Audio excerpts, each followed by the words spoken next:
In a forest not long ago lived a fox and a crane. They were very good friends. But, like you all must know, the fox was very cunning. One day, the cunning fox decided to make fun of the crane. You know what he did? He invited the crane for lunch at his home. The fox had made delicious mango pulp for lunch.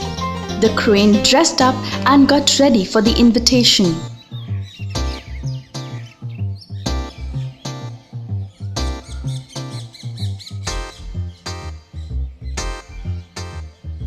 The fox served the lunch for both of them. But how did he serve? On plates, and said, "Okay, let's feast," and started to slurp the mango pulp from his own plate. The crane was so hungry and his mouth was watering on seeing the fox relish his lunch. But what could he do? He could not taste even a little bit of the mango pulp because of his long pointed beak. Poor old crane had to stay hungry that afternoon. But he did not forget his insult and realized that the cunning fox had made a fool out of him.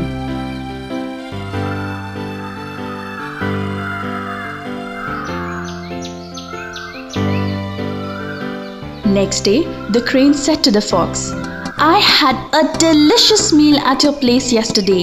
Now it's my turn to invite you to my place for lunch." The greedy fox immediately accepted the offer.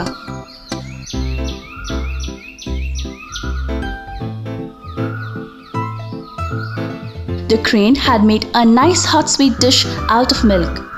He served the sweet dish in 2 vessels. But how were the vessels? They were long necked jars, and the mouth of the jars were like long narrow necks.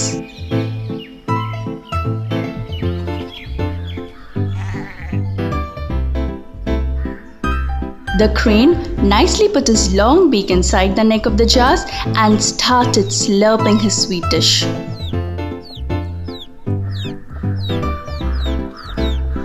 Our dear fox could not manage to put his mouth inside the jars.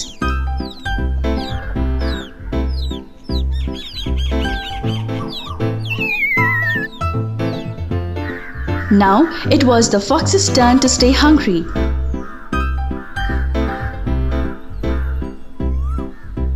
He immediately realized his mistake. But it was of no use. The crane had taken his revenge for his insult. So children, what did the crane do? The crane played tit for tat.